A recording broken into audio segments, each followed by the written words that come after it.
Today we will talk about volume and the appropriate tools used to help solve problems. No, not these tools.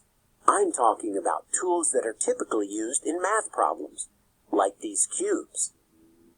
Cubes are useful to build models of rectangular prisms. Another tool used in math to solve problems is grid paper. Let's use grid paper to help solve a problem. A shipping company sells empty boxes to customers seeking to pack and send gifts. The manager wants to make a box with a volume of 16 cubic feet with a height of 2 feet.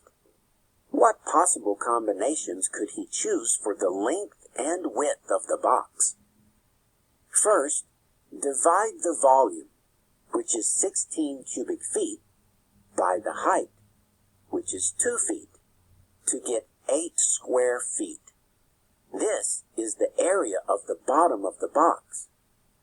Now, what possible combinations of length and width can be used to make the box?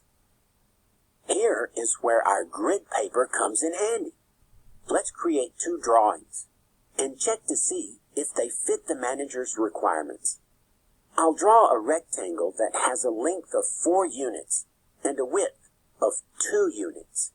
Since 4 times 2 equals 8, rectangle A is a possible combination.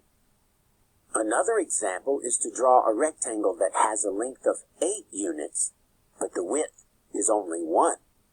8 times 1 equals 8, so drawing B could be used as well.